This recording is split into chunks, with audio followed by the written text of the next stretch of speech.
Di era sosial media ini, fitness influencer atau fitness content creator itu bisa jadi pilihan yang paling gampang untuk kalian belajar tentang fitness. Kenapa? Ya gratis, kalian tinggal lihat konten mereka, kalian tinggal ikutin apa yang mereka omongin. Tapi gue akan buka sedikit tentang dunia content creating, khususnya di dunia fitness. Dan di sini gue akan bahas kenapa gak semua content creator itu bisa kalian dengerin.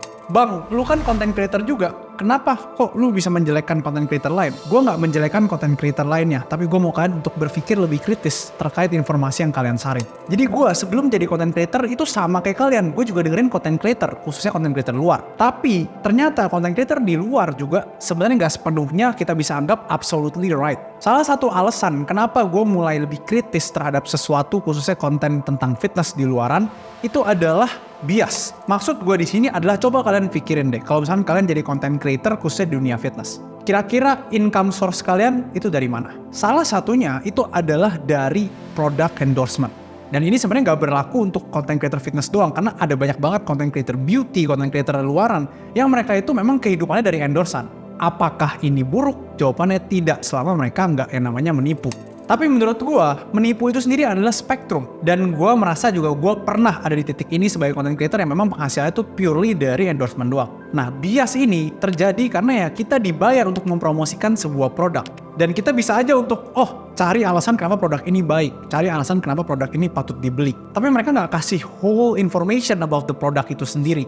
Itu kenapa gue dan brand gue selalu berkesepakatan, yaitu gue mau hanya untuk promosiin barangnya yang memang gue pakai ataupun yang memang followers gue harus pakai. Dan itu juga jadi alasan kenapa gue gak terima endorsan terlalu banyak. Dan kalau kalian bisa lihat, semua produk yang gue afiliasiin itu adalah produk-produk yang memang sudah gue tes dan juga yang berkualitas. Itu tadi tentang panjang lebar dunia content creating di fitness ya. Sekarang gue akan kasih tahu kalian beberapa hal yang mungkin kalian dibohongin atau di-mislead oleh content creator favorit kalian. Pernah dengar gak sih content creator ada yang bilang, progressive overload itu harus naikin beban, apalagi kalau kalian mau semakin besar? Jawabannya itu adalah sebenarnya sedikit misleading. Ya, gak sepenuhnya salah, tapi gak benar juga. Kalau kalian dalemin lagi, sebenarnya alasan hipertrofi itu atau pembentukan otot itu primary stimulus dari mana? Dari mechanical tension. Mechanical tension itu ibarat rice cooker. Jadi ada beberapa variabel yang bisa mempengaruhi tingkat kematangan dari si nasi. Yang pertama itu adalah suhunya.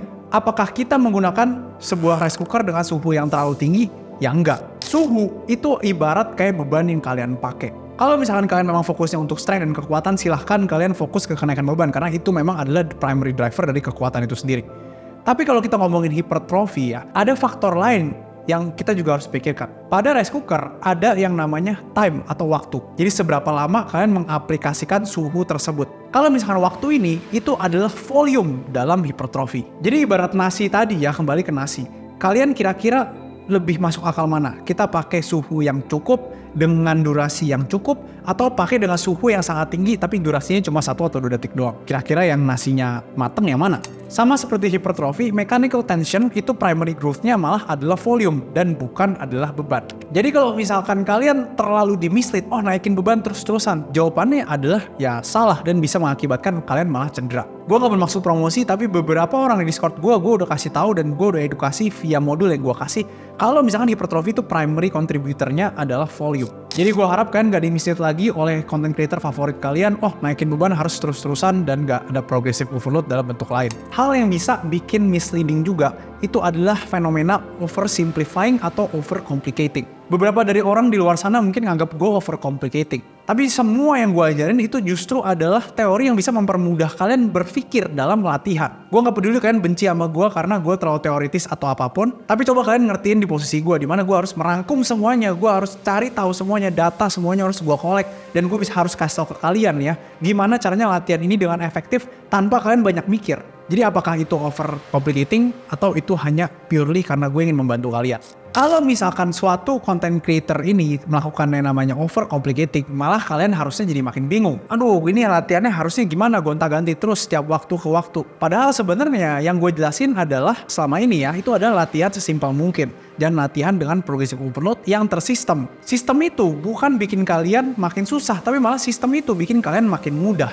Yang selanjutnya adalah selain overcomplicating yang bisa bikin kalian pusing, itu adalah oversimplifying. Ya sebenarnya ini nggak salah. Tapi menurut gue ini tidak membantu terlalu banyak untuk kalian. Contoh paling sering terjadi adalah kalau gue mau turunin berat badan, harusnya kalori defisit. Ya memang benar, semuanya berlandaskan kalori defisit. Apapun yang keluar dari sana menurut gue ya kurang tepat. Tapi menurut gue konten yang akan lebih banyak dicari adalah gimana caranya kita kalori defisit. Strategi apa yang bisa kita lakuin untuk kalori defisit.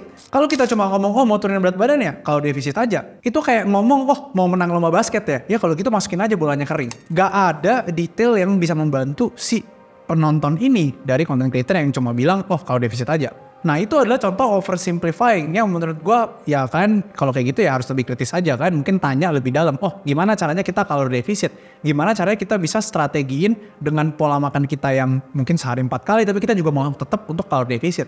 Hal terakhir yang juga bisa menjadi misleading untuk kalian, dan ini adalah salah satu faktor yang kenapa gue gak terlalu banyak percaya lagi ya sama orang yang mungkin badannya besar atau orang yang mungkin kelihatannya good looking. Yaitu adalah gak semua orang good looking itu mempunyai kompetensi untuk ngajar kalian atau mempunyai kompetensi at least untuk bagiin sesuatu yang fakta. Jadi kebanyakan dari mereka itu berdalih kayak, oh sesuai pengalaman gue sih. Ya sebenarnya gak salah, tapi kan juga tetap harus, khususnya kalian yang content creator harus membackup apa yang kalian lakukan tersebut dengan data yang ada. Misalkan, oh gue diet low carbs itu turunnya lebih banyak ketimbang gue low fat. Ya jawabannya adalah belum tentu semua orang sama. Karena mungkin aja kalian diet low carbs, kalian potong, padahal sebelumnya memang karbo kalian tuh terlalu banyak. Jadi ketika kalian potong karbonya atau kalian eliminasi, efek kalori defisitnya itu jauh lebih banyak lagi. Nah hal-hal seperti ini yang mungkin kalian perlu kritisi. Gue gak bilang content creator itu salah ya. Semua dari mereka punya deeply ya, atau kita bisa bilang kemauan untuk membantu kalian. Nah di sini tugas kalian yang kalian pilih. Oh yang mana yang benar, yang mana yang salah, tanpa menjatuhkan si content creator. Karena gue pribadi dulu juga adalah orang yang, oh ya udah gue dengerin aja dari orang yang good looking. Tapi ternyata setelah gue aplikasikan, gue menemukan banyak loophole atau banyak masalah di apa yang mereka bagiin. Jadi itu kenapa gue bikin sebuah platform untuk kalian belajar, yaitu Academy Fitness. Gue mau bikin kalian lebih aware, oh dari luar itu informasinya ini, oh ini bener loh, ini bagus, informasi bagus. Atau oh ini kurang tepat, atau bahkan oh ini salah.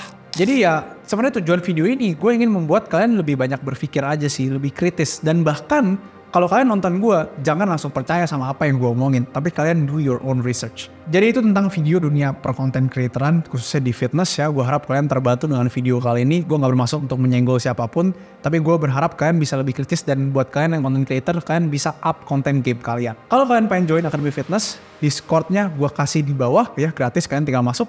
Jangan lupa buat subscribe dan juga share, komen, apapun itu, biar video gue jadi makin bagus lagi. Sampai jumpa di video yang selanjutnya.